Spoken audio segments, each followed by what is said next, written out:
Moldovalta ne 2 kertaa, samoin kuin lohkon Kääpiöltä, San Marinolta ja sen jälkeen lähteä sitten haastamaan Unkaria, haastamaan Ruotsia. Siinä oli Aleksei Jeremenko juniorilla paikka, mutta hieman verkkaista oli liike tähän kohtaan. Hyypiä on nyt vaikeuksissa ja siinä heittäytyy Viorel Frunze. Ottaako Samille siitä jopa punaisen kortin? Ei kai nyt sentään. Kyllä! Sami Hyypiä ottaa tuosta tilanteesta punaisen kortin.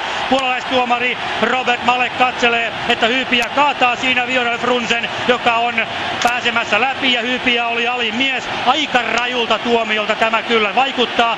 Näytti kaukaa katsoen siltä, että Frunze heittäytyy, mutta katsotaan hidastusta. Kapteeni vaihtuu, Litmanen saa nauhan ja Suomi jatkaa. Joutuu pelaamaan tunnin 1 miehen alivoimalla, kun paluumaajoukkueeseen tehnyt kapteenimme Sami Hyypiä joutuu poistumaan takavasemmalle. Katsotaan vielä uudestaan.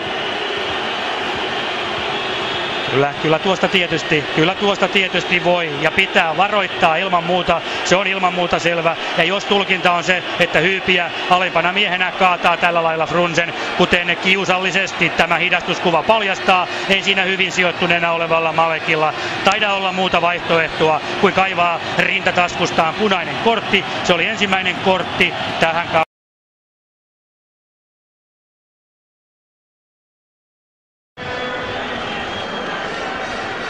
Asane jälleen katkossa. Suvorov ottaa kuitenkin pallon. Doros. Hyvä puolenvaihto Bordian.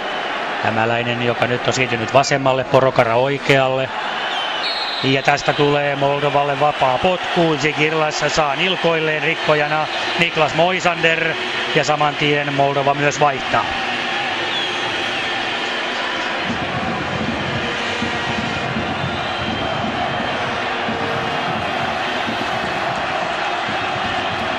Ulos numero 7 Igor Zigirlas.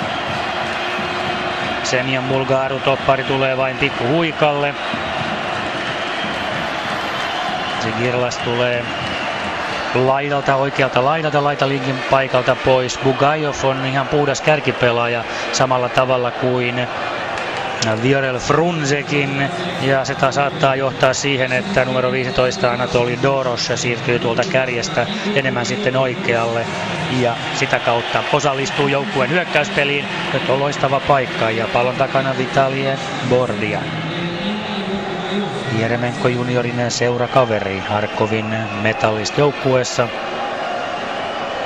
Aleksei junioran on tullut joukkueen omaisuutta, mutta ei mietitä sitä nyt. Katsotaan tämä. Suvorov ampuu ja ampuu pallon maaliin. Se oli huikea veto. Aleksander Suvorov, jonka vaarallisuus tiedettiin. Hän näytti tämän Turun Interia vastaan. Nyt vaihdosta sisään ja valtava vasemman jalan hevosen potku löytää tiensä maaliin Otto Fredrikssonin ja etutolpan välistä. Ja näin Suomi on ahdingossa.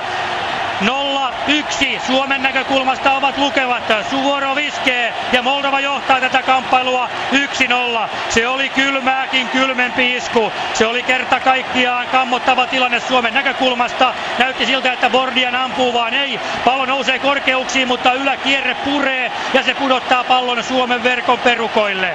Huikea vasemman jalan veto. Otto Fredriksson haroo tyhjää. Moldova johtaa 1-0.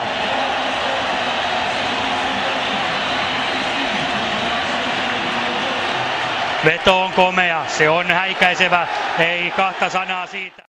Pikkuhiljaa jo alkaa kentälle odotella. Roman Jeremenko taistelee, Frunze menee kuitenkin ohi, menee vielä ja ampuu suoraan päin Markus Heikkistä, jolla muutenkin jo leukapärissä tekee kipeää. Heikkinen pysyy kuitenkin pystyssä. Suvorov.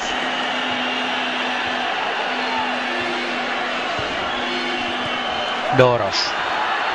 Moldo ampuu ja ampuu toisen maalin. Doros on näyttänyt vahvuuttaa jo aikaisemminkin tässä ottelussa. On pyrkinyt ampumaan aina kun paikka on ja ampuu nytkin. Ilkeä pomppu juuri Otto Fredrikssonin edestä ja näin Moldova vastoin kaikkia odotuksia johtaa tätä kamppailua 2-0. Ja täällä väki menee villiksi. Simbrun stadionilla alkavat valtavat juhlat ja saman tien myös Mako Heikkinen poistuu kentältä leukaperiaan pidellen. Ilmeisesti nuo hampaat, jotka ovat jo kiusanneet tähänkin asti. tekevät jälleen sen verran kipeää, että jotain paikkausta ainakin pitää tehdä. Verta valuu suusta, mutta tämä on vielä se pahempi juttu, nimittäin Suomen toiveet ovat valumassa. Ne ovat uppoamassa Simbrun stadionin nurmeen, kun Anatoli Doros ampuu, ja ampuu kyllä hyvin. Pasanen häiritsee, sellainen ulkokierre tuohon palloon tulee, pomppu, ja Fredriksson on voimaton. Vartti aikaa jäljellä, Moldova johtaa 2-0.